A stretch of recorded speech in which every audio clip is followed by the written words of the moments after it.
আর ওই জালেমা মহিলা বলতো আমরা ন্যায় বিচার কায়েম করছি। এটা মিথ্যা কথা বলার কারণে একটা তকমাও পেয়েছে।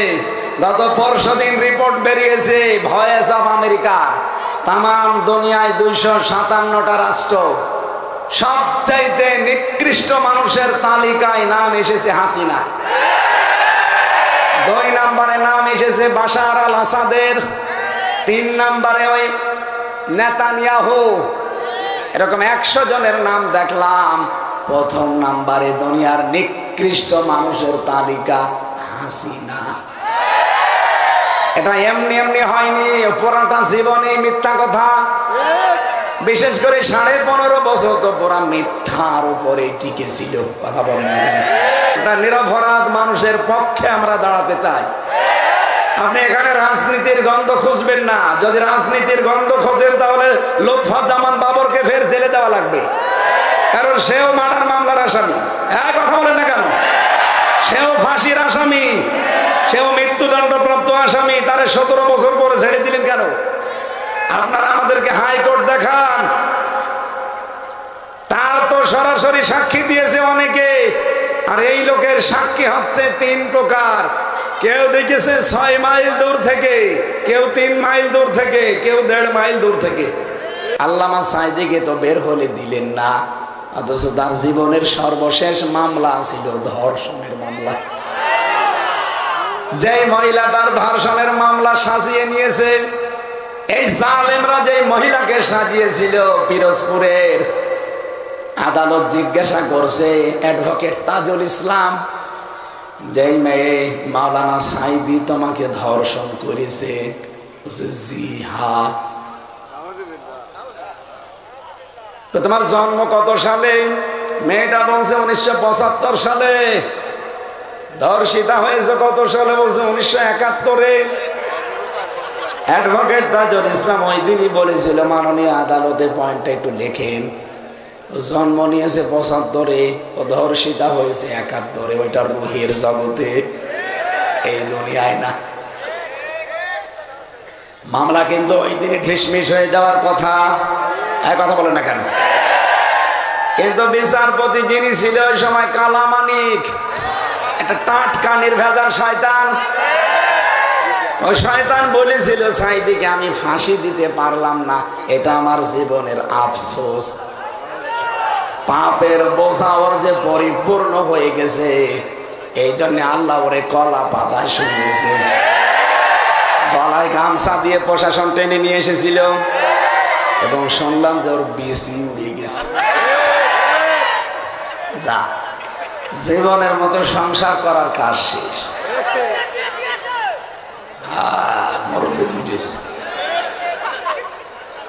কালামানিক থেকে শিক্ষা নেবেন বিচারপতি যারা আছেন। বিচার ব্যবস্থাকে পুরাটা একেবারে জাহান্নাম বানিয়ে ফেলেছিল এক বিচারপতি। কিন্তু বিদায় নেওয়ার আগে একবার জানিয়েছে, কিছুদিন আগে আমি তখন জেলখানায় ছিলাম, এক বিচারপতি শুনলাম আমি পেপারে, তারপরে দেখলাম উনি বিদায় সংবর্ধনার দিন জানিয়েছে আপনারা তো দেশটা, বিশেষ করে বিচার ব্যবস্থা জাহান্নাম বানিয়ে ফেলেছে। কত মামলা দিতে এক একজনের নামে আল্লাহ। আমি একজনের মামলা জিজ্ঞাসা করলাম, ভাই কয়টা মামলা দিয়েছে? বলছে 313টা। কবে জামিন নেবেন, কবে বের হবেন, কবে মামলার হাজিরা দেবেন? আমারে 2টা দিয়েছে, তাই আমি হাল পাই না, আর আপনার 313টা। এই ছিল দেশের অবস্থা। আর ওই জালেমা মহিলা বলতো আমরা ন্যায় বিচার কায়েম করছি। এটা মিথ্যা কথা বলার কারণে একটা তকমাও পেয়েছে। গত পরশুদিন রিপোর্ট বেরিয়েছে ভয়েস অফ আমেরিকা, তাম দুনিয়ায় 257টা রাষ্ট্র সবচাইতে নিকৃষ্ট মানুষের তালিকায় নাম এসেছে হাসিনা। 2 নম্বরে নাম এসেছে বাশার আল আসাদের, 3 নম্বরে ওই নেতানিয়াহু। এরকম 100 জনের নাম দেখলাম। প্রথম নম্বরে দুনিয়ার নিকৃষ্ট মানুষের তালিকা হাসিনা। এটা এমনি এমনি হয়নি, পুরাটা জীবনে মিথ্যা কথা। বিশেষ করে 15.5 বছর তো পুরা মিথ্যার উপরে টিকে ছিল। কথা বলেন না কেন? আগামী থেকে যেন মিথ্যার উপরে টিকে থাকতে না পারে এই ব্যবস্থা আমাদের করা লাগবে। যেহেতু অনেকে আল্লাহর দিন থেকে বিধান থেকে মুখ ফিরিয়ে নিচ্ছে, আল্লাহ এই জন্যই আয়াতটা শোনালাম। আল্লাহ বলেন অতি শীঘ্র এমন একটা দল আমি তৈরি করব যারা আমাকে ভালোবাসে আর আমি আল্লাহ তাদেরকে ভালোবাসি। এরপরে আল্লাহ দিয়েছেন আযিল্লাতিনা আলাল মুমিনিনা আইজ্জাতিন আলাল কাফিরিন। এই মানুষগুলোর কিছু গুণাগুণ থাকবে, তারা 1 নম্বরে গুণের অধিকারী হবে। মুমিনদের উপরে তারা হবে সহনশীল, দয়ার্ধ, মমতাময়, করুণাশীল, আর কাফেরদের প্রতি হবে কঠোর, ভয়ঙ্কর। আপনি দেশের দিকে তাকান, এখন এই 54 বছরে আমাদের কাঁধের উপরে পা দিয়ে বহু মানুষ রাষ্ট্র চালিয়েছে আর আমাদেরকে জেলে ঢুকিয়েছে। আমরা পাগল, কিন্তু অত পাগল আর নেই। কি পাগল এখন ভালো হয়ে গেছি? কথা বলেন না কেন? আমরা এখন সবাই চাচ্ছি এদেশে সবাই মিলে ইসলামের একটা বাক্স দেওয়া হবে।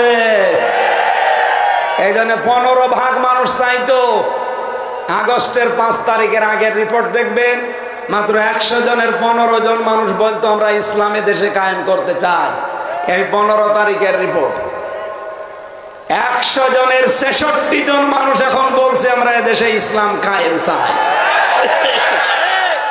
এটার প্রমাণ আপনি পাবেন আজকের এটিএম আজহারুল ইসলামের জনসভাগুলোতে। শুধু বিক্ষোভ মিছিলে এত মানুষ হতে পারে, বাংলাদেশের ইতিহাস পাল্টিয়ে দিয়েছে দেশে। আপনি দেখেছেন, একটু টাকা পয়সা দেওয়া লাগে নাই।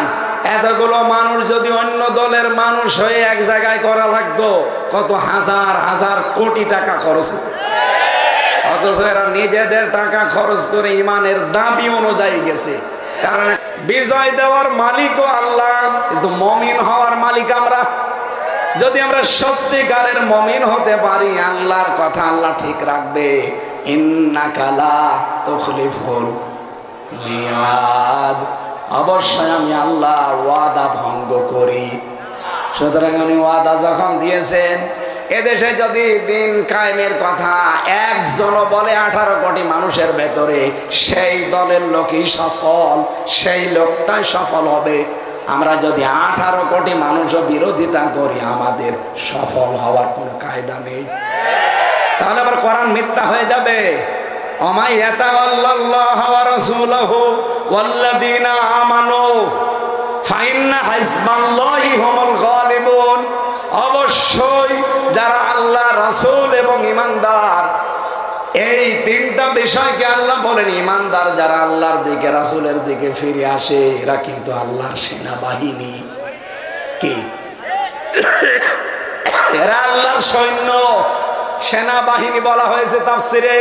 ফাইন্না হিজবাল্লাহি হুমুল গালিবুন।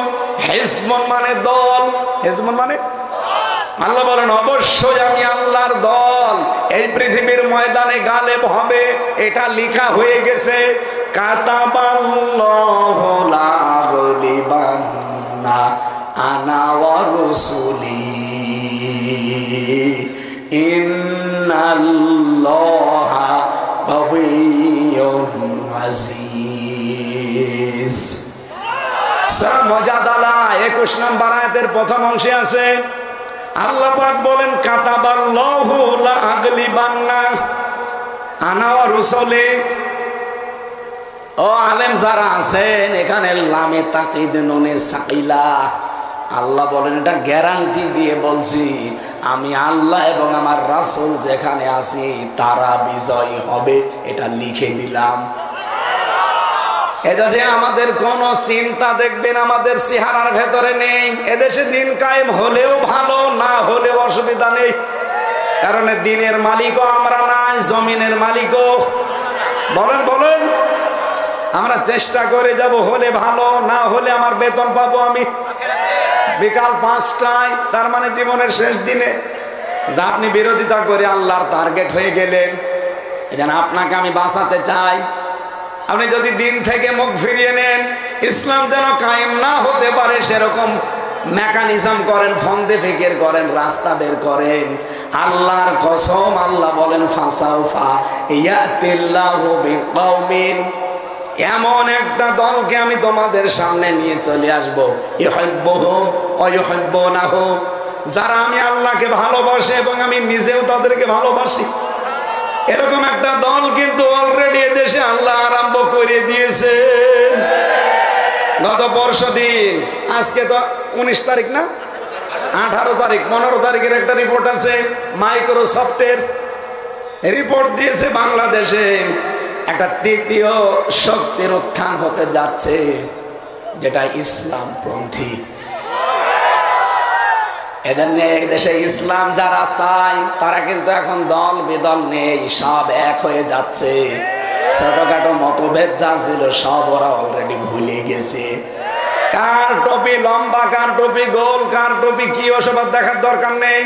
কার আকীদা কি ওটা বাদ, আমিনকে জোরে আসতে বাদ। আমরা এখন সবাই মিলে, যারা কন্যা সন্তান যাদের আছে, আপনি বেচার হবেন না, কারণ কারো রিজিকের দায়িত্ব কারো হাতের উপরে, ঘাড়ের উপরে, মাথার উপরে আল্লাহ দেয়নি। যে আসতেছে দুনিয়ায় তার রিজিক সে নিজে করে নিয়ে আসতেছে। কথা বলেন এখন, দায়িত্ব যতদিন আপনার উপরে আছে যেভাবে হোক আল্লাহ চালিয়ে নেবে। যেহেতু এটা নবীর কথা, যে এটা বড় রহমত, অথচ আমরা বেচার হয়ে যায়। আমার তো আল্লাহ 2টা মেয়ে অলরেডি দিয়েছে, এখন যদি আরো মেয়ে আসে আমার কোনো নারাজি নেই, আমি খুশি।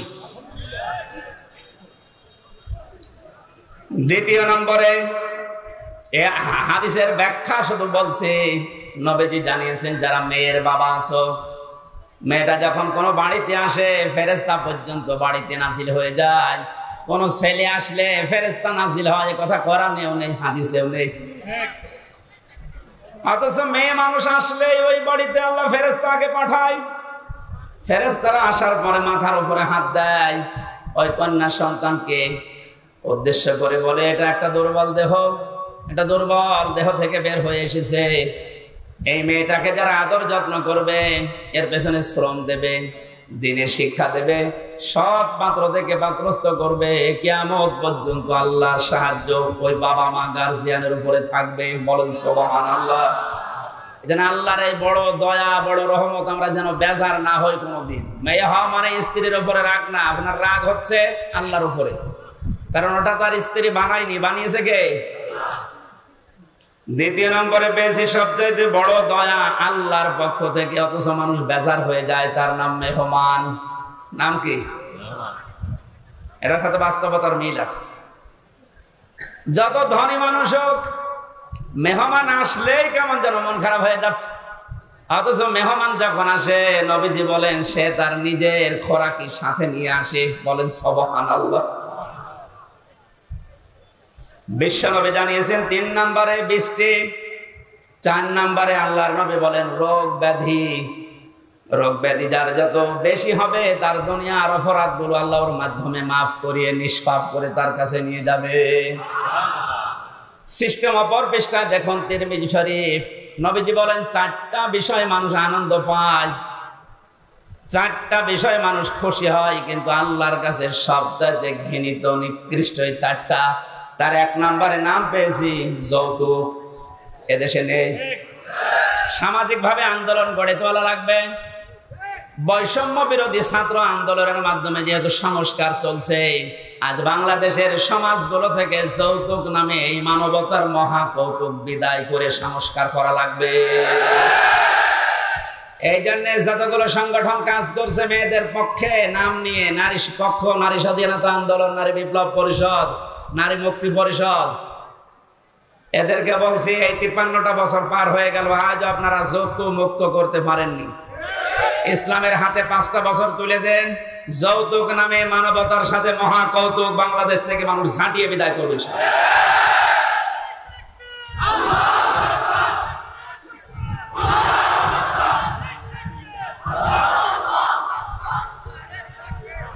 গাইবান্ধাবাসী 2 নম্বরে পেয়েছি আল্লাহর কাছে ঘৃণিত মানুষের কাছে খুব আনন্দ লাগে, মজা লাগে, তার নাম গীবত। নাম কি? এটা করা যাবে না।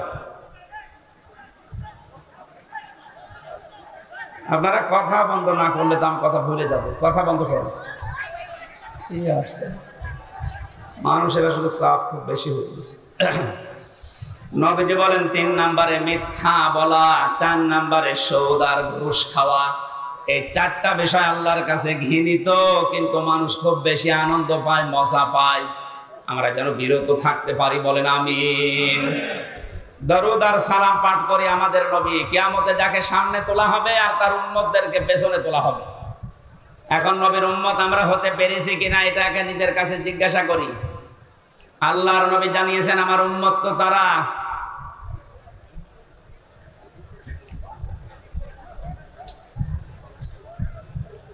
সূরা আরাফের ভেতরে 2 জায়গায় আল্লাহ আয়াতটা দিয়েছেন, উম্মতি মুহাম্মদি, যে আমি মুহাম্মদ রাসূলুল্লাহর উম্মত। এই কথা যদি কেউ ঘোষণা দেয়, দাবি করে, সে যেন মানুষকে ন্যায় এবং ইনসাফের দিকে ডাক দেয়।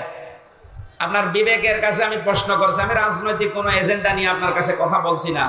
তো বাংলাদেশে এই মুহূর্তে ন্যায় এবং ইনসাফ প্রতিষ্ঠার জন্য যারা ডাক দিচ্ছে, আপনার বিবেক কোন দিকে সায় দেয় আপনি নিজেই বলুন। 2 নম্বরে এটা যারা শুধু ডাক দিয়েই ক্ষান্ত না, এটা যারা কায়েম করতে চায়, প্রতিষ্ঠা করতে চায়, এই 2টা গুণ যাদের ভেতরে আছে এরা নবীর উম্মত বলে দাবিদার, উম্মত বলে দাবি করতে পারে। আল্লাহ আমাদেরকে যেন এই 2টায় গুণান্বিত হওয়ার তৌফিক দান করেন, আমিন। কোরআনে কারিমের বহুল আলোচিত একটা সূরা, সূরা মাআরিজ। কি নাম বললাম? এই মাআরিজ সূরা থেকে আমি কয়েকটা আয়াত পড়েছি বর্তমান প্রেক্ষাপট সামনে নিয়ে।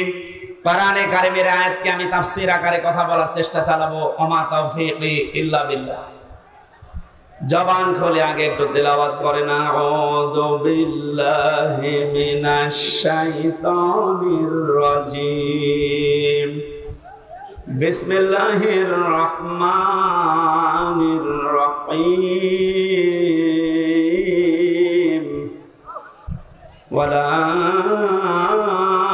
ইয়াসআলু হামীমুন হামীমা। আজকের আলোচনার বিষয় হচ্ছে মুক্তিপণ। কি বললাম? জবান খুলে বলেন, কি বললাম? এটা আমি বানিয়েছিলাম জেলখানায় থাকতে 22 সালে। সহকারী সেক্রেটারি জেনারেল, আপনাদের বিভাগের কৃতি সন্তান জনাব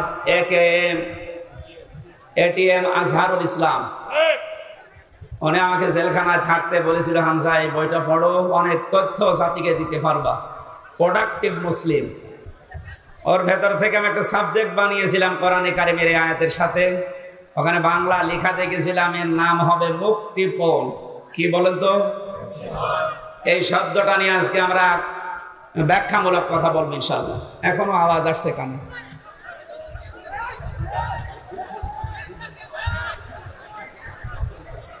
এইভাবে করলে তো কথা বোঝানো যায় না। আর যে মাইক নিয়েছেন, জীবনে যদি এই মাইক আমার মাহফিলে দেন, একেবারে আষাঢ় দিয়ে ভেঙে ফেলবে, গলাটাই আজকে শেষ করে দেবে। কে মাইক নিয়েছেন আপনি? একটা আওয়াজ হলো,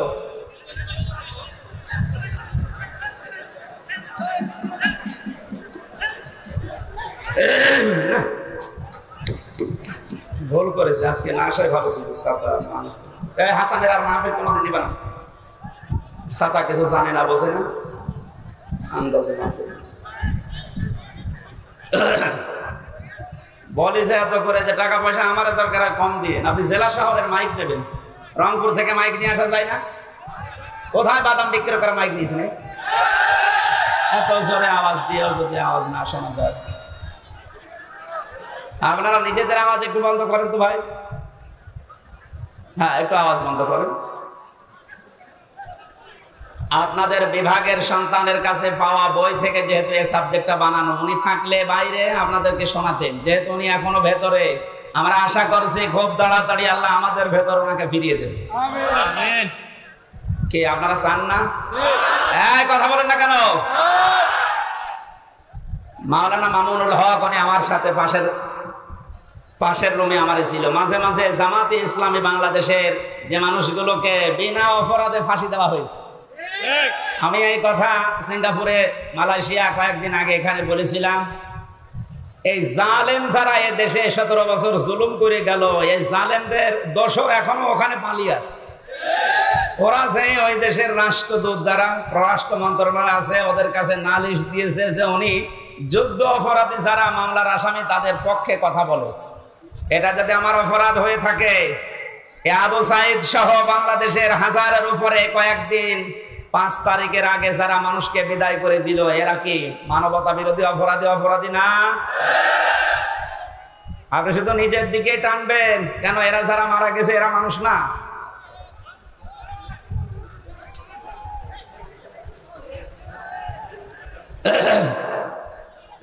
গাইবান্ধাবাসী কিয়ামতের একটা কঠিন পরিস্থিতি আল্লাহ আমাদের সামনে তুলে ধরেছেন। এরপরে আয়াতগুলো দিয়ে আরম্ভ করছেন। আল্লাহ পাক বলেন, এমন জালজালা অবস্থা আমি পয়দা করবো কিয়ামতের ওই ময়দানে, বুড়ো যুবক মানুষ দৃশ্য দেখে বিদ্ধ হয়ে যাবে, ছোটাছুটি করতে থাকবে মানুষ। মেয়েদের লজ্জায় স্থান লাগবে না, সন্তান হওয়ার জন্য পেট ফেটে বের হয়ে পড়ে যাবে। বলেন নাউজুবিল্লাহ। খামসিনা আলফা সানা মিম্মা তাউদ্দুন, মানুষ 1 2 3 4 করে যেভাবে গণনা করে, কিয়ামতে এক একটি দিন হবে আমাদের এই গণনা হিসাবে 50,000 বছরের মতো লম্বা। আপনি আওয়াজ কি কমাচ্ছেন নাকি? হ্যাঁ, বাইরে চলে গিয়েছে আজকে, আসলে হলো না। আপনাদের আগে ওখান থেকে মাহফিল নেওয়ার আগে আমি মাইক বলবো, আগে এভাবে হয়নি। আমার এখনই গলা ব্যথা করছে ভাই। এরা এখন আপনি মেরে ফেললেও হবে? বলেন তো, ওর মায়ের 700 কত পাওয়ার, এখানে 2000 পাওয়ার লাগবে।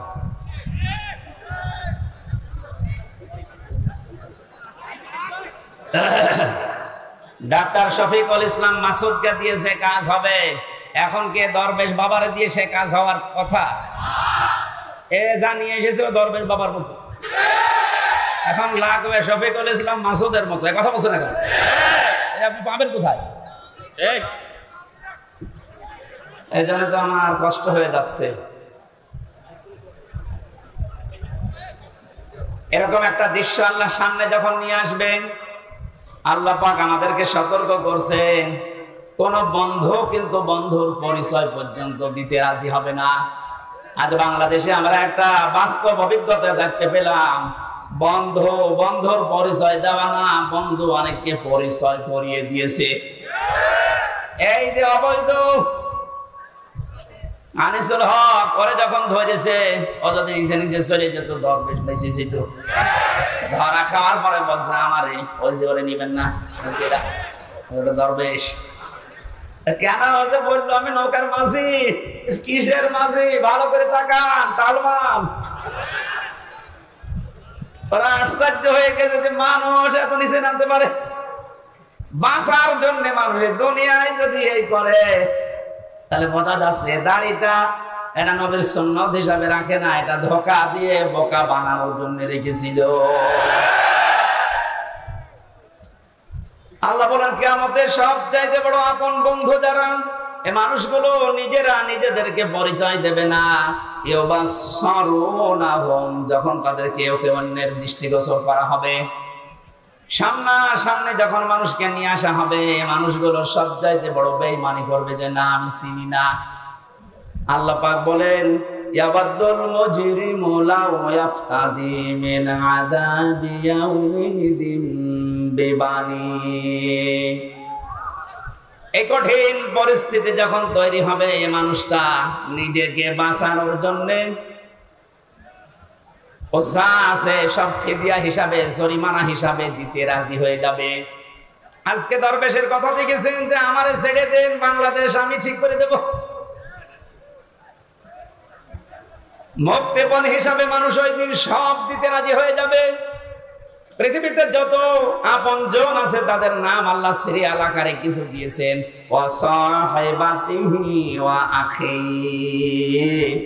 প্রথমে মানুষ তার স্ত্রী সন্তানকে বলবে আল্লাহ তুমি এগুলো নিয়ে যাও, আমার ভাইকে তুমি নাও। এই দুনিয়ায় যারা তাকে আশ্রয় দিত, দলীয় লোক, সামাজিক লোক, বংশের লোক, যারাই তাকে আশ্রয় প্রশ্রয় দিত এই মানুষগুলোকে বলবে আল্লাহ এগুলো দিয়ে দিলাম। বলেন নাউজুবিল্লাহ। এ কথাকে আপনি 100 ভাগ বিশ্বাস করেন? বলেন। আমি আমার নিজের কথাই বলছি, আপনি নিজের সাথে এবার মিলাবেন। এই যে নিজের দলীয় লোকজন সব মানুষ দিতে চাইবে মুক্তিপণ হিসাবে,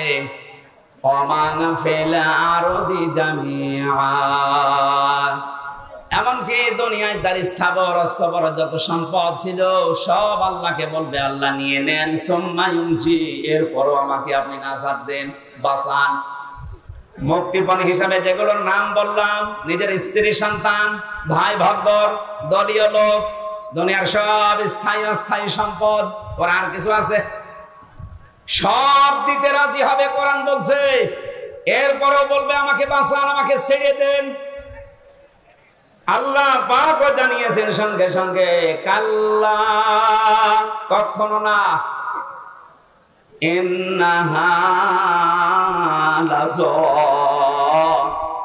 অবশ্যই আমি আল্লাহ তাকে জাহান্নামে লাজার দরজা দিয়ে প্রবেশ করাবো। জোরে বলেন নাউজুবিল্লাহ। আল্লাহ যদি গ্যারান্টি দেয় তার ভেতরে কোনো ফাঁক ফোকর থাকার কথা? উনি বলছেন না, কখনো না। তো যেগুলো দিতে চাইনি একটাও আমি মুক্তিপণ হিসাবে নিতে রাজি না, তোকে আমি লাজাই দেব। এখন লাজা কি? আমরা এখানে অনেকে এর আগে শুনেছি যে জাহান্নামের স্তর আল্লাহ বানিয়েছেন 7টা। কয়টা? বলেন বলেন। জান্নাতের স্তর কয়টা? 100টা। আমরা তাই 8টা জানি। কোরআনে কারীমের ভেতরে 100টার উপরে জান্নাতের স্তর আল্লাহ সাজিয়েছেন। এর ভেতরে জাহান্নামের স্তর যেহেতু 7টা ধাপ, 7টা, এক একটা ধাপের আলাদা আলাদা নাম আছে। 3 নাম্বার যে ধাপটা তার নাম লাযা। আল্লাহ বলেন এত ভয়ঙ্কর এটা, নাযাআতাল লিশাওয়া। এই জায়গায় প্রবেশ করানোর সঙ্গে সঙ্গে মানুষের চামড়া খসিয়ে ফেলবে। বলেন নাউজুবিল্লাহ। এই পৃথিবীতে যত রকমের শাস্তির জায়গা আমি জীবনে যত দেখেছি, এই যে আয়না ঘরের নাম এখন শুধু শুনছি, আগেও বলতে পারতাম কিন্তু আমার বলতে দেয়নি। আমিও মাঠের নিচে ছিলাম, গুম হয়েছিলেন এই যে আপনাদের এলাকার সন্তান। কত মানুষ গুম হয়েছিল এই দেশে। অনেকে বলেছে কি করেছে যে তাদের এত কিছু বলা লাগবে, গালি দেওয়া লাগবে।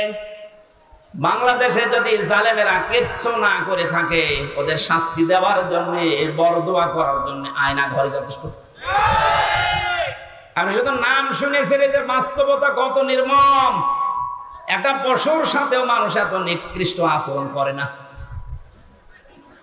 আমার সাথে যে মাওলানা ছিল মুফতি ফখরুল ইসলাম, উনি বলছিলেন আমাকে নিয়ে প্রথমে আমার এই হাঁটুর ভেতর দিয়ে হাত দিয়ে হ্যান্ডকাপ দিয়ে 24 ঘন্টা বেঁধে রাখতো একটা তারের সাথে। শুধু টয়লেট করার জন্য 1.5 থেকে 2 মিনিট সময় দিত। খাওয়া দাওয়ার জন্য কয়েক মিনিট দিয়ে 24 ঘন্টা এভাবে বাধা। ঘুম নেই, একটু ঘুম যদি আসে গরম দিত।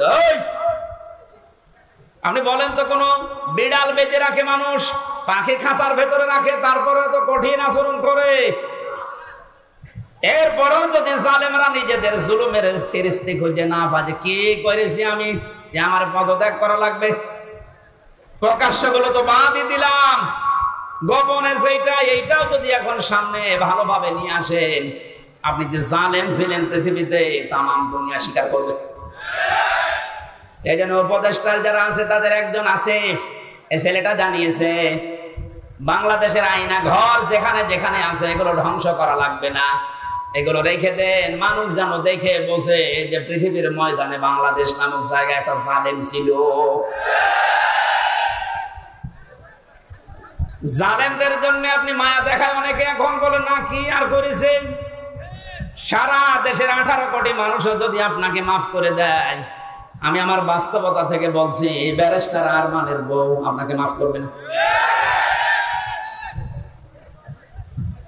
ইলিয়াস আলীর স্ত্রী আপনাকে মাফ করবে না, যে ধোঁকা দিয়ে তাকে বোকা বানালেন যে আমি কিছু জানি না, অথচ প্রমাণ হয়েছে ওনাকে মেরে ফেলা হয়েছে। ও গাইবান্ধাবাসী, এই কথাটা আমি ভেতর থেকে বলছি এই কারণে, কারণ জালেম যারা এখনো পর্যন্ত আমরা দেখতে পাচ্ছি অনেকে জালেমের পক্ষে সাফাই গাচ্ছে। কয়েকদিন আগে গোপালগঞ্জের এক জালেমের দোষর ও জানিয়েছে, আপা ঘাবড়াবেন না, আপনি ঘাবড়ালে আমরা নরম হয়ে যায়। এখনো এই কথা বলে, ওনার বিবেক আছে? আপনি জানেন বাস্তবতা কত নিচে নেমেছিল? এই দিককার মানুষগুলো কি, এরা কি মানুষ নাকি? এটা তো বলা যাচ্ছে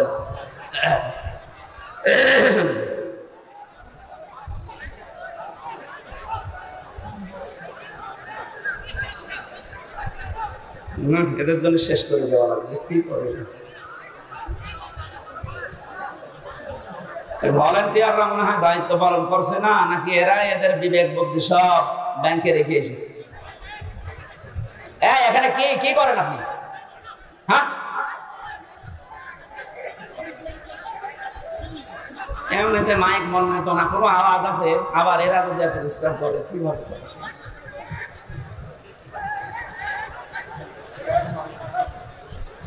না না, আমি এই জেলা আমি আসবো না স্যার, আমার মাফ করে দিন, আমি আসবো না এই জেলায়। আর আসা ধরেন আমার গলাটা নষ্ট করে দিচ্ছে স্যার, নিজেরা ডিস্টার্ব করছে, আবার মাইক ভালো না, আমি কিভাবে কি করবো?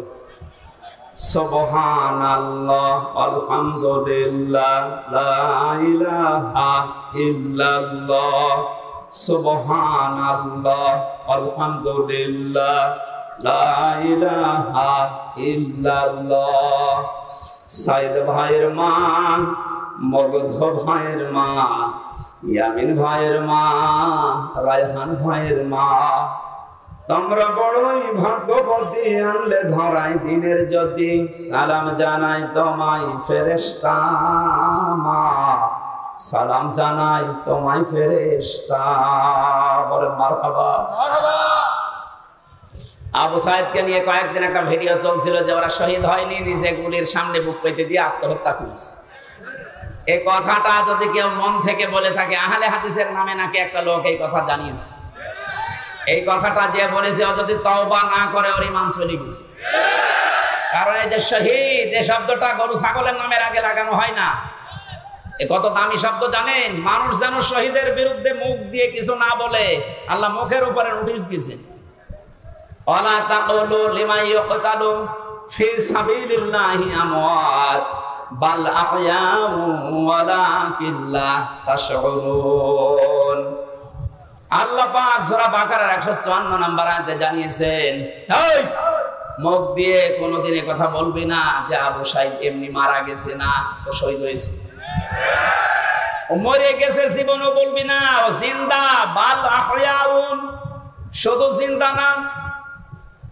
আল্লাহ পাক বলেন মানুষের মুখ দিয়ে বলার পরে যেহেতু ধারণার একটা জগৎ আছে, মনের একটা জগৎ আছে, ধারণা করতে পারে মানুষ যে মনে হয় মরে গেছে। আল্লাহ ধারণার উপর নোটিশ দিয়েছেন, ওয়ালা তাহসাবান্নাল্লাযীনা কুতিলু ফি সাবিলিল্লাহি আমওয়াতা বাল আহয়াউন ইনদা রাব্বিহিম ইরযাকুন। আমি তো বাস্তব কথা বলছি, ভালোভাবে খেয়াল করেন। এটা সূরা আলে ইমরানের 169 নম্বর আয়াতে আছে। আল্লাহ পাক বলেন, পৃথিবীর মানুষেরা ধারণাও করবি না, মুখ দিয়ে তো কোনোদিন বলবি না, ধারণাও করবি না যে শহীদরা মরে গেছে। ওরা তো জীবিত, এবং আমি আল্লাহর কাছে ওরা খাবার খাচ্ছে। খাবার খেলে মানুষের শরীরে রক্ত গোশত তৈরি হয় না, হয় না? বলেন না কেন? এটার প্রমাণ গায়বান্দারে সাব্বির নাকি জানো? সাকিব কবরে দেওয়ার 1 মাস পর যার শরীরে রক্ত পাওয়া যায়, বলেন তো সে যদি খাবার না খাবে শরীরে রক্ত পেল কোথায়? নবীজির চাচা হযরতে হামজা রাদিয়াল্লাহু তাআলা আনহু, উনি যখন শহীদ হন তাকে 70 টুকরা করেছিল কাফেররা। এত রাগ ছিল তার উপরে, তার লজ্জা স্থান পর্যন্ত কেটে 3 টুকরা করেছে। যুদ্ধ শেষ হয়ে যাওয়ার পরে নবীজি বললেন, নিয়ে আসো লাশের টুকরাগুলো। বিভিন্ন জায়গায় তারা ছড়িয়ে ছিটিয়ে দিয়েছে, সব এক জায়গায় করে আল্লাহর নবী নিজের পাগড়ি মোবারক দিয়ে ঢেকে দিলেন লাশটা। মাথা থেকে হাঁটু পর্যন্ত ঢাকা হয়েছিল, বাকি হাঁটু থেকে পা পর্যন্ত বেরিয়ে যায়। নবীজি নিজেই লতা পাতা পাহাড় থেকে নিয়ে এসে ওই জায়গাগুলো ঢেকে কবরের ভেতরে দিয়ে বললেন, মাবুদ, আমার চাচা হামজার উপরে আমি এখন পর্যন্ত রাজি আছি, তোমাকে বলছি দয়া করে তুমি আমার চাচা হামজার উপরে রাজি হয়ে যাও। ও গাইবান্ধাবাসী, নবীজি যদি কবরের পাশে দাঁড়িয়ে চাচার পক্ষে কথা বলতে পারে, আল্লাহ নারাজ হয়ে যাবে? বলেন। মদিনাতে একবার ঢল হয়েছিল 30 বছর পর, বিশাল আকারে ঢল। এ ঢলে হযরতে হামজার কবর ভেঙে স্রোতের মতো রক্ত আসছিল। ওই সময় যারা ছোটবেলায় যুদ্ধ করেছিল এখন তারা বয়স্ক হয়ে গেছে, মুরব্বী। রক্ত আবিষ্কার করতে গিয়ে দেখে অনুসন্ধানে 30 বছর আগে উহুদের ময়দানে নবীজির চাচা হযরতে হামজা শহীদ হওয়ার পর কাফের কর্তৃক যেখানে যেখানে আঘাতপ্রাপ্ত হয়েছিলেন ওই জায়গাগুলো দিয়ে এখন ফিনকি দিয়ে রক্ত বের হচ্ছে। উনি যদি খাবার না খাবেন 30 বছর পরে ওনার শরীর থেকে রক্ত আসবে কোত্থেকে? এই জন্য বাংলার জনগণ সাবধান, মুখ দিয়ে তো বলবেনই না, ধারণাও করবেন না যে যারা শহীদ হয়ে গেল, মারা গেছে। কোরআনের পাখিকে আজ অনেকে বলে মরে গেছে, না উনি মারা যায়নি, ওনাকে মেরে ফেলা হয়েছে। মুরব্বির সাথে আমি 10 মিনিট দেখা করেছিলাম 22 সালে। কি সুন্দর কথাবার্তা, কি সুন্দর হাসি। আমার তো একদিন পরে পরে আমরা সংবাদ পেতাম ওখানে, এত কঠিন অবস্থায় আমার রাখতো। যেদিন উনি মারা গেছে তার পরের দিন পেপারে দেখলাম যে উনি মারা গেছে। বাইরে এসে দেখলাম যে ভিডিওগুলো, হাসপাতালে নিয়ে আসার সময়, বের করার সময় যে হাসিটা দিয়েছিল, কোন অসুস্থ মানুষের মুখ দিয়ে ওই হাসি বের হওয়ার কথা না। অনেকে ধোঁকা দিয়ে বোকা বানিয়ে জেলার আর সুপার এখন স্বীকার করছে যে আমরা উপরের নির্দেশে এটা করেছি, আমাদেরকে বলা হয়েছিল যে সই স্বাক্ষর করে বলেন যে নির্বাহী আদেশে ছেড়ে দেবে। আমরা এই প্রসেস শেষ করে দিলাম। এই যে ডাক্তার মোস্তফা জামান নামে এই কোলাঙ্গার উপরের নির্দেশ পেয়ে শেষ পর্যন্ত সারা বিশ্বের আলেমদের মাথার মুকুট আমরা যাকে মনে করি, এই যে তাফসীর মাহফিলের জনক যিনি পৃথিবীতে, বিশেষ করে বাংলাদেশে তো হবেই। তাফসীর মাহফিলের শব্দ শুনলেই মানুষ মনে করে আল্লামা সাঈদী।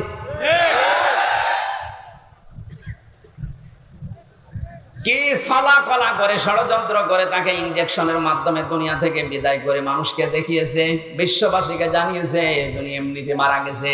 উনি এমনি মারা যায়নি, ওনাকে যেহেতু মেরে ফেলা হয়েছে সুতরাং উনি শহীদ।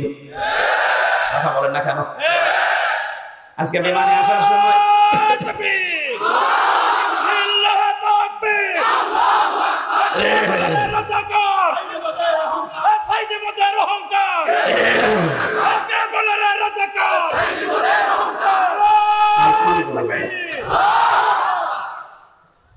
আজকে মিরপুরে নামাজ ছিল 10 নম্বরে, মিরপুর ঢাকা।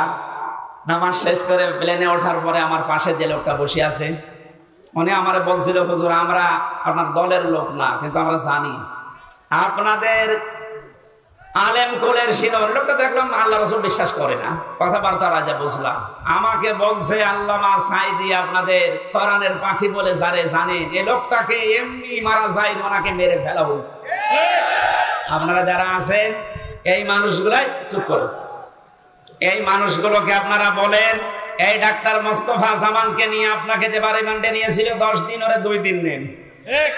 2 দিন একটু রিমান্ডে নেন, ও সত্য কথা সব বলে দেবে যে কিভাবে কিভাবে কিভাবে। আমিরে জামাত ডাক্তার শফিকুর রহমান উদার হয়ে সবাইকে মাফ করে দিয়েছে, কিন্তু উনি একটা শেষ কথা জানিয়েছেন, অন্যায়ের সাথে সরাসরি যারা জড়িত এই মানুষগুলোর কোনো ক্ষমা নেই। নবীজি যেমন 13 জনকে মাফ করেছিলেন, বলেছিলেন যদি এরা কাবা শরীফের গিলাফ ধরেও থাকে ওখানে ওদেরকে মেরে ফেলা লাগবে। 1500 বছর আগে যদি 13 জন এরকম হয়, 1500 বছর পরে আমার মনে হয় এখন 26 জন হয়ে গেছে। তার ভেতরে এই কালা অন্ডকোষ তো উড়ে গেছে। এরকম আরো যে শয়তানগুলোর কারণে হাজার হাজার মানুষ বিনা কারণে আমার মতো 3 বছর 5 বছর 10 বছর 15 বছর জেলে ছিল, এদেরকে আপনি কি জবাব দেবেন? মাফ করে দিলেই সব হচ্ছে? কেউ যদি জালেমকে মাফ করে দেয় সেজন্য মুসলিমের উপর অবিচার করে। এখানে ভক্ত ভোগে যারা, আমরা তো জানি আমার মেয়েটা আমারে চেনে না, ছোটটা, আমার মনে কি দুঃখ বলেন তো। আমি যদি অপরাধ করতাম আপনি আমার অভাবে রাখতে পারতেন, কিচ্ছু জানি না। কিন্তু সুখের সংবাদ, গত বর্ষদিন আমার মামলা সব ঢিসমিস হয়ে গেছে। কারণ বিচারপতি দেখার পরে বলছে কি দেখে বিচার করব, এর ভেতরে তো কোনো মাল নেই। এতদিন আমি বিচার করতাম কিন্তু আমি পারি নাই, ওপরের নির্দেশ ছিল তাই। এখন যেহেতু এড়া ঘোড়া, কোনো চাপ নেই, এ মামলার কোনো বিচার সব ফেলে দিলাম। আজকে আমার উকিল দেখা করে বললো যে সব বাতিল করে দিয়েছে। আদালত পর্যন্ত হাসে যে একটা মামলা হইল, আর এইটার কারণে 3 বছরের জেলে রাখা লাগবে, অথচ সাজাও যদি লাগিয়ে দেয় সর্বোচ্চ 3 মাস রাখার মতো, অথচ বিনা কারণে রেখেছিল কয় বছর? 3 বছর। আপনি তো মাফ চাচ্ছেন জনগণের কাছে, জনগণের ভেতর তো আমি একজন, আগে আমার কাছে মাফ চাবেন। আমি মন থেকে যদি মাফ করে দেই আপনি মাফ পাবেন। আমি যদি বলেন হুজুর আল্লাহ না, আল্লাহ মাফ করবে না, কারণ আল্লাহ আমার উপর ছেড়ে দিয়েছে। কারণ এই দায়িত্ব এখন আল্লাহর নেই, আল্লাহ তো হককুল্লাহ আর আমি হকুল ইবাদ। এক কথা বলুন, আপনি কোন মুখ নিয়ে ব্যারিস্টার আরমানের বোর কাছে মাফ চাবেন বলেন? আমান আজমের স্ত্রীর কাছে কি করে মাফ চাবেন? মহিলাটা আজ কত বছর অপেক্ষা করে না থাকতে পারে, কত বছর বিয়ে করে ফেলেছে।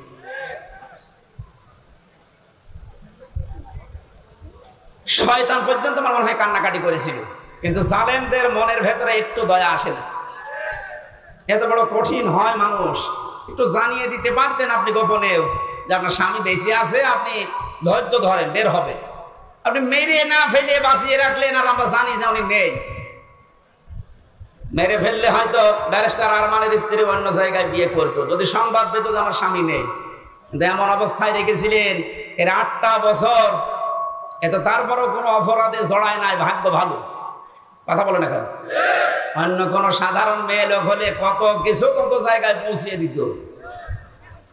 76 বছর বয়সে এখন শুনছে নাকি বিয়ে করবে, আর তাদের বয়স 35 বছর 32 বছর। বয়সে নিজের যৌবনকে যারা 8টা বছর স্বামী আছে কি নেই এই দদুল্যমান অবস্থায় নিজেকে কন্ট্রোল রাখতে পারে, এগুলো আল্লাহর টাটকা নির্ভেজাল ওলি।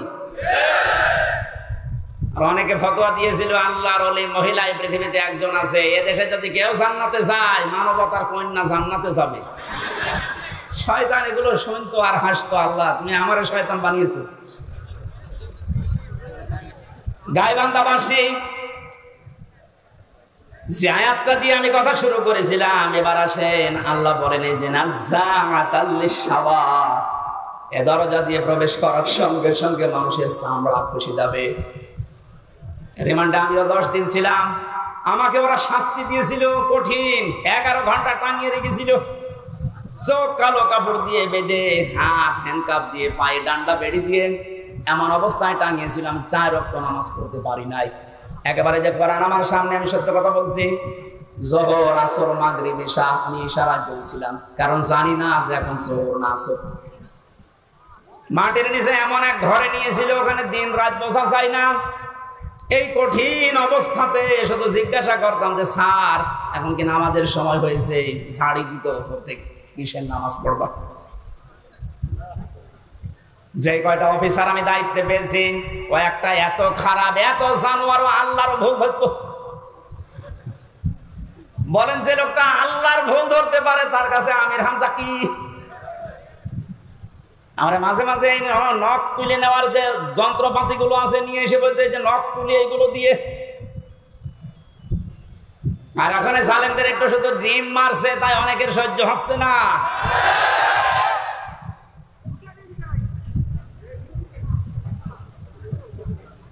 এত বড় কঠিন শাস্তির ভেতরে কেউ 8 বছর 10 বছর, আমি তো কান্নার আওয়াজ শুনতাম মাঝে মাঝে 7 তলা থেকে।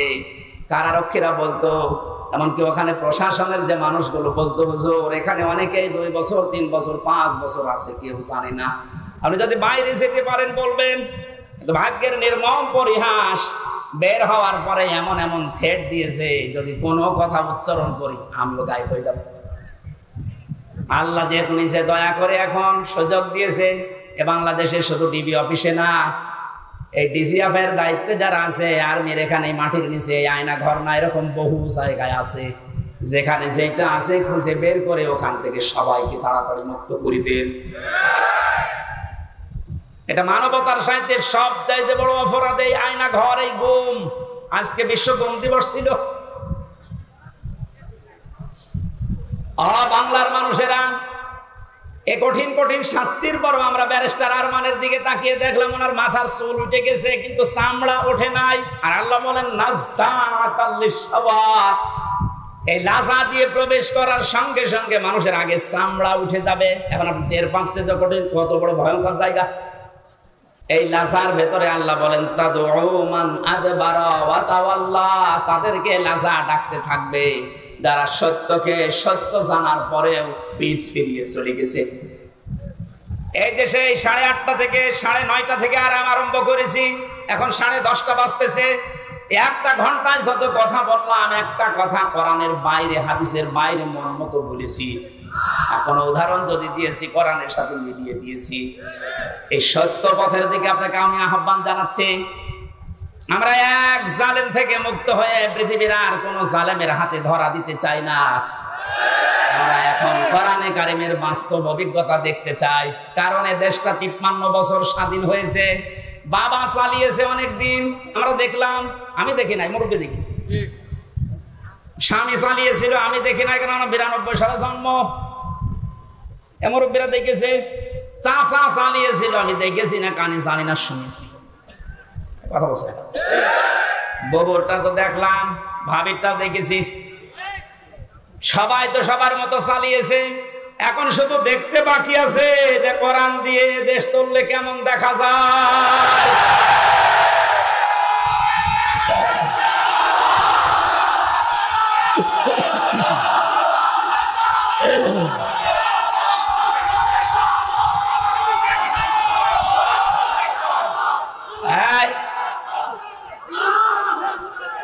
আজকে কে যেন ফতোয়া দিয়েছে যে নারায়েত তাকবীর এই শব্দটা বলা শিরক। কারণ নারায়েত মানে নারুন থেকে এসেছে, এটা পাগল।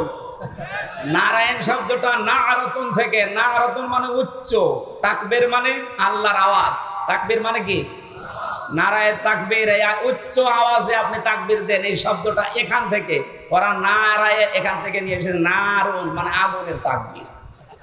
এটা আমাদের কলবের, অন্তরের এবং আত্মার সাথে মিশে থাকা একটা তাকবীর। এটা হযরত ওমর যেদিন দিয়েছিলেন, কাফেরেরা তাড়াতাড়ি করে দরজা জ্বালানা বন্ধ করে বলছে দরকার নেই, ওর সামনে গেলে মাথা থাকবে না। সুতরাং এই তাকবীর আমরা মরণ পর্যন্ত দিতে রাজি আছি। এই শব্দটা শুনে যারা মৌলবাদ বলে অনেকে আওয়াজ তুলেছিল, আপনি আল্লাহু আকবারের শব্দের যদি মৌলবাদ বলে উল্টাপাল্টা ফতোয়া দেন, আপনার জানাজা পড়া, কবরে যাওয়া জায়েজ নেই। কারণ আপনি এমনিতেও জাহান্নামে যাবেন, অমনিও জাহান্নামে। তাহলে সত্য পথের দিকে ডাকার পরে আমরা চাই চর্ম চোখে দেখতে যে কোরআন দিয়ে চললে কেমন দেখা যায়। যেহেতু আল্লাহর সাহায্য এবং বিজয় আমরা কিছু দেখতে পেয়েছি। অনেকে এখানে এসেছে, এশার নামাজে হয়তো পড়তেও পারেন, ইযা জাআ নাসরুল্লাহি ওয়াল ফাত। হে নবী, যখন আল্লাহর সাহায্য আপনি আসবে তখন বিজয় দেখতে পাবেন। বিজয়ের ভেতরে যতগুলো কাজ আছে তার অন্যতম একটা কাজ হচ্ছে ওয়ারাআইতান নাসা ইয়াদখুলুনা ফি দীনিল্লাহি আফওয়াজা। সত্যি যদি আল্লাহর সাহায্য এসে যায় তখন আপনি বিজয় পাবেন। আমার তো মনে হয় এত বড় বড় মহারথীরা 17 বছর চেষ্টা করে জালেমের একটু চুল পরিমাণ নড়াতে পারে নাই, কিন্তু ছাত্ররা যা করে দেখিয়েছে, এই বৈষম্য বিরোধী ছাত্র আন্দোলনের এই নেতারা, আমার মনে হয় আল্লাহ আবাবিল পাখির মতো তাদের কাজে লাগিয়েছে। এটা নিঃসন্দেহে আল্লাহর সাহায্য এবং বিজয়। আর বিজয় আসলে যে 7টা কাজ হয়, তার 1 নম্বরের কাজ হচ্ছে দলে দলে পালে পালে মানুষ ইসলামে প্রবেশ করবে। এই 26 দিনে আমরা যেটা দেখতে পেলাম, কথা বলেন না কেন? 25 দিনে 5 তারিখ থেকে 30 তারিখ পর্যন্ত তাকান, কত হিন্দু আমিরে জামাতের হাতে হাত দিয়ে মুসলমান হয়ে যাচ্ছে, কত জালেম পর্যন্ত নিজের জুলুম স্বীকার করা ইসলামে আসতেছে। আজকের একটা জরিপ পেয়েছি, আগস্টের 5 তারিখের আগে এই দেশে মাত্র 20 জন মানুষ চাইতো 100 জনের 20 জন যে ইসলামে দেশে কায়েম হোক। কিন্তু এই 25 দিনের মাথায় এখন অবস্থা এমন দাঁড়িয়েছে, এই দেশে এখন 100 জনের 35 জন মানুষ চাচ্ছে যে ইসলাম কায়েম হোক। এই সময়টা একটু চাইতে দেন। বাংলাদেশে যারা একামতে দিনের দায়িত্ব পালন করে এই মানুষগুলোর যে ইখলাস আমি দেখেছি। আমি তো বাস্তব ওয়াজ করছি ওনার সাথে, আমি 4 দিন থেকে জেলখানায় একেবারে পাশাপাশি আমি দেখেছি লোকটার আমল, লোকটার ঈমান। এটা পরবর্তী আয়াতে ওইটা আসবে। ওনার যে মর্যাদা, ওনার যে ভরসা, তাওয়াক্কুল আল্লাহর উপরে। আমির হামজাকে লক্ষ্যটা এক জায়গায় করলে ওই রকম তাওয়াক্কুল হবে না। আমি কত আলেমকে জেলখানায় কাঁদতে দেখেছি, আফসোস করে, এমনকি আল্লাহকেও দোষারোপ করে। অথচ লোকটা একটা জেনারেল মানুষ, একটা ডাক্তার। কাদের সংস্পর্শে এসে কোন জায়গায় আল্লাহ পৌঁছিয়ে দিয়েছে তারে। আমি যে প্রথমে বলেছিলাম কেউ যদি জিন্দা ওলি দেখতে চান ওনার দিকে তাকাবেন, কারণ ওনার আমল, ওনার কাজ কারবার, অ্যাক্টিভিটিস, ইখলাস আমি নিজের কাছের দিকে 4 দিন দেখেছিলাম। আমি যুবক মানুষ, এখন 33 বছর বয়স আমার। সারাদিন কোনো কাজ ছিল না, শুধু চিন্তা ছাড়া। তারপর রাত 9টা 10টার পরে আমি শুয়ে পড়তাম। আরে মুরব্বী মানুষের মাথার উপরে এতগুলো মামলা। ওনার ছেলে ওই সময়ও ছেলে, ওনার স্ত্রী অসুস্থ, ওনার সহকর্মী সহযোদ্ধা যারা এসে হাজার হাজার পালিয়ে বেড়াচ্ছে, হাজার হাজার ছেলে। ওনার দলের প্রতীক নেই, দল নিষিদ্ধ। এরকম কঠিন মুহূর্তে লোকটার চেহারার ভেতরে চিন্তার কোন ছাপ নেই। প্রতি সপ্তাহে 4টা 5টা করে হাজিরা দিয়ে দিয়ে এই যে 8-9 ঘন্টা গাড়িতে থাকা লাগতো। যখন জেলখানায় এসে পৌঁছাতো রাত 9:30 10টায়, তখন স্যার খাবার খাবেন না?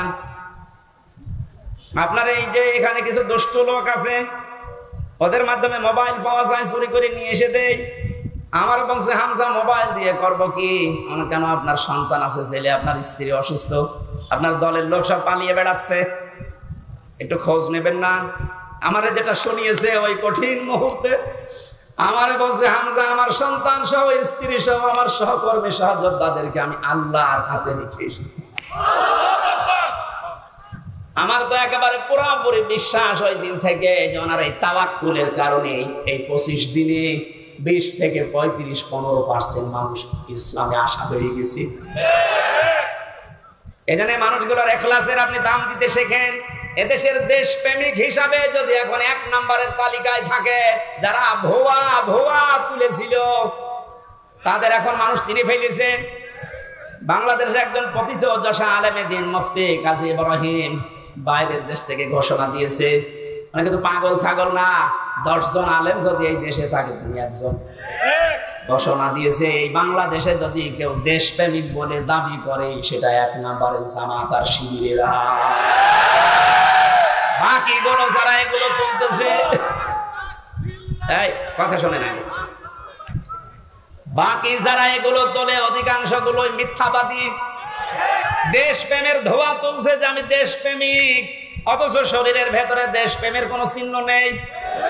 পায়ে যে জুতা দিয়ে আছে বিদেশি জুতা, গায়ে যে শার্ট দিয়েছে বিদেশি শার্ট, হ্যাঁ কথা বলে না, এমনকি মাথা চুলেন কাটিং তাও বিদেশি, বিরাজ করে এসেছিল বিদেশি, এমনকি বিয়ে করেছে তাও বিদেশি। আর কি বলছে দেশে শয়তান এগুলো দেখে হাসতো, এখন মনে হয় শয়তানের হাসি একটু বন্ধ হয়েছে। এখানে সত্য পথে আহ্বান করলে আপনার অন্তত কিছু না থাকলেও কিন্তু বিবেক আছে। বিবেক থাকার পরও যদি কেউ উল্টা দিকে চলে যান, সে যে দলের লোক হন, আপনাকে আল্লাহ লাজাই দেবে। লাজাই গেলে প্রথমে চামড়া খসে যাবে। আল্লাহ পাক বলেন 2 নম্বরে দুনিয়ায় যারা মাল সম্পদ জমা করে আর মনে করে এটা স্থায়ী ভাবে থাকবে, এটা আজকে অনেকেই 17 বছর মনে করেছিল। এই জন্যই তো পদ্মা সেতুর চাইতেও একজনের টাকা বেশি। এই দরবেশের টাকার পরিমাণ দেখেছেন, শুধু ঋণ ছিল 36,000 কোটি টাকা পদ্মা সেতু বানাতে। 2 নাম্বারই করে লেগেছে মাত্র 32,000 কোটি। তার মানে ওর টাকা দিয়ে আরেকটা বানানো যাবে। এই আয়াতের সাথে 100 ভাগ মিলে গেছে। ওরা মাল সম্পদ জমা করে আর মনে করে এটা স্থায়ী ভাবে আমার কাছে থাকবে, আর হাত ছাড়া হবে না। আল্লাহ এমন ভাবে ধরেছেন, চোখ বন্ধ করার সময় দেয়নি। এই কথাগুলো বলতে বলতে আল্লাহ মানুষের কিছু আচরণ এবার তুলে ধরবেন। এবার আমি সহ যারা বসে আছি প্রত্যেকে আল্লাহর আয়াতের সাথে দিলাম, ইন্নাল ইনসানা খুলিকা হালুআ। অবশ্যই আমি আল্লাহ মানুষকে বানিয়েছি অস্থির চিত্ত রূপে। সব সময় মানুষ শুধু ব্যস্ত ব্যস্ত ব্যস্ত। 2 নম্বরে ইদা মাসাহু শাররু জাযুআ, যখন তাকে কোনো অকল্যাণ স্পর্শ করে তখন হাই হতাশ করে, তখন একেবারে পাগলের মতো হয়ে যায়। ওয়াইদা মাসাহুল খায়রু মানুআ, যখন তাকে কোনো কল্যাণ ভালো কিছু পায় তখন ওই লোকটা কৃপণ হয়ে যায়। মানুষের কিছু চরিত্র বর্ণনা করছিলেন আল্লাহ। আল্লাহ রাব্বুল আলামিন বলেন মানুষ অস্থির, বিপদে পড়লে মানুষ হাই হতাশ করে, নিয়ামত পেলে কৃপণ হয়ে যায়। কিন্তু তারা না, ইল্লাল মুসাল্লিন, মুসাল্লিরা বাদ দিয়ে। কারা বাদ? আমরা এখানে যারা আছি মুসাল্লি কিনা বলেন তো, বলেন বলেন। জীবনে যাই করেন না কেন ফরজ নামাজ ছেড়ে দেবেন না। মুসাল্লি যারা আছে তাদের এবার আল্লাহ 12টা গুণ দিচ্ছেন। সব মানুষের ভেতরে আগের বর্ণিত এই গুণগুলো আছে। এরা অস্থির, নিয়ামত পেলে এরা কৃপণ হয়ে যায়, বিপদে পড়লে হাই হতাশ করে। কিন্তু মুসল্লিদের ভেতরে এগুলো থাকবে না। মুসল্লিদের ভেতরে যেহেতু এগুলো থাকবে না, আর আমরা মুসল্লি দাবি করছি, কোরআন বলছে তোমাদের ভেতরে 12টা গুণ থাকা লাগবে। কয়টা? আজকে এই 12টা গুণের কথা শুনে বাড়ি নিয়ে যাবেন, তাহলে এই মাহফিল সাকসেস হবে। কথাগুলো আমরা বলছি। এই মাহফিলটা যেহেতু এতিমদের জন্য দিয়েছে, ওনারা বারবার পেছন থেকে খোঁচাচ্ছে যে আমাদের টাকা পয়সা কিছু দরকার এতিমের জন্য। 3-4 মিনিট সময় দিচ্ছি, 12টা গুণ আমি বলবো। যারা যাচ্ছে ওনাদের কাছে সর্বোচ্চটা একেবারে শেষ, বাড়ি যাওয়ার ভাড়া রেখে বাকিটা দিয়ে দেবে। আপনি রাখবেন না ভাই।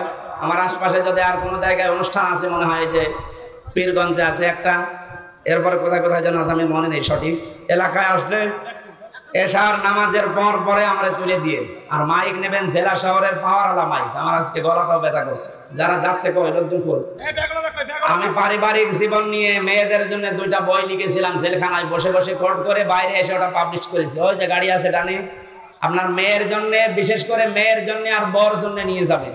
ওদেরকে আগে পড়াবেন, পারিবারিক জীবনে স্বামীর সাথে অশান্তি হবে না ইনশাআল্লাহ। ওটা দেওয়ার সময় অবশ্যই নিয়ে যেন। ওই যে ডানে গাড়ি আছে। আব্দুল করিম ভাই 10,000 টাকা পাঠিয়েছে, জোরে বলেন মারহাবা।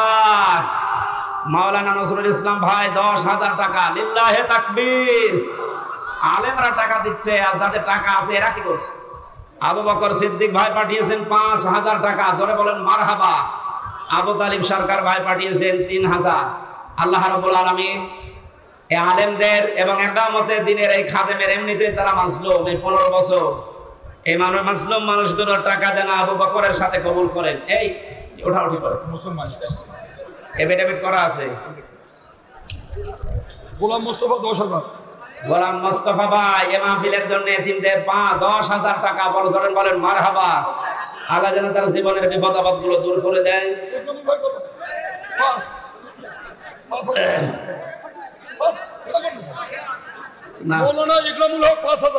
মাওলানা ইকরামুল ভাই পাঠিয়েছেন 5,000, ধরে বলেন মারহাবা। এই নিজে না দিতে পারলে একটু এখানে আমার এক ভাই এসেছে অমুসলিম, কুড়িগ্রাম থেকে, উনি ইসলাম ধর্ম গ্রহণ করবে, যে এফিডেভিট করে নিয়ে এসেছে। লিল্লাহে তাকবীর। নাম কি ওনার? নূর ইসলাম। না, এখন নাম কি? নাম কি ছিল? আমাদের তো কালেকশনে ব্যাকআপ করবে, ব্যাগ নিয়ে প্যানেলের ভিতরে গেছে আমাদের ভলান্টিয়ার ভাইরা। আপনারা দয়া করে একটু বসে পড়ুন, জিকিরের সাথে দয়া করে একটু জিকিরের সাথে বসে পড়ুন। আপনারা একটু জিকিরের সাথে আমাদের ব্যাগগুলো হারিয়ে যাবে, আপনারা একটু বসে পড়ুন। ভাষণ শুনুন, এখনই আমাদের একজন হিন্দু ভাই ইসলাম গ্রহণ করবে। আপনার সবাই বসে পড়ুন, সবাই বসে, এখনই বসে পড়ুন, সবাই বসে পড়ুন, এখনই ইসলাম গ্রহণ করবে।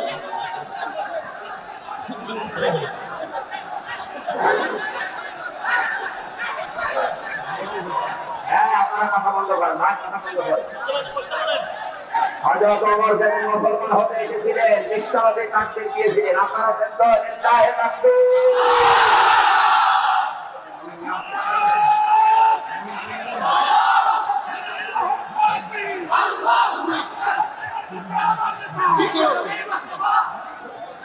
ওনার নাম ছিল পূর্বের নাম সিরিজ নিরাসন, এখন বর্তমান নাম পছন্দ করেছে মোহাম্মদ নূর ইসলাম।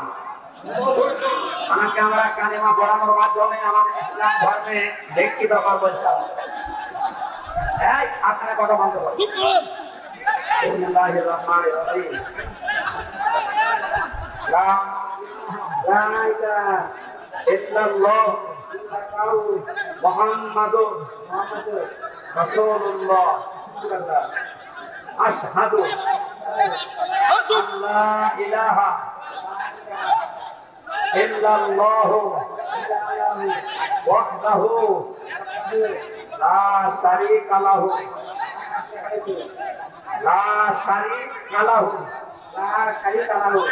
ওয়া আশহাদু আন্না মুহাম্মাদান আবদুহু ওয়া রাসূলুহু।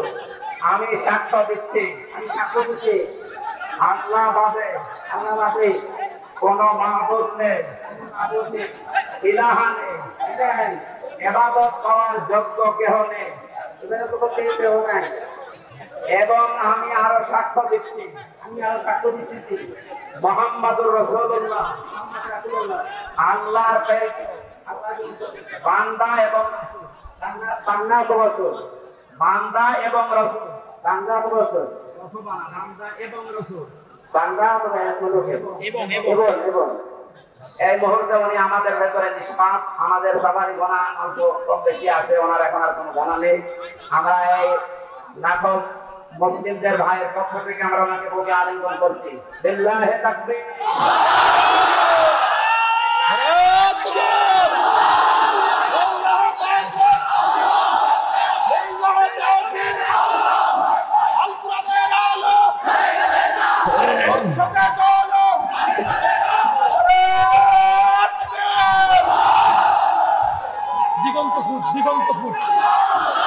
দিগন্ত ফুটের মালিক 1000 টাকা পাঠিয়েছেন, আল্লাহ যেন কবুল করেন, ব্যবসা বাণিজ্য বরকত দেন। সম্মানিত ভাইরা, মাইকটা একেবারে শেষ করে ফেলেছে আজকে। আমি আশা করছি এরকম মাইক মাহফিলে দেবেন না।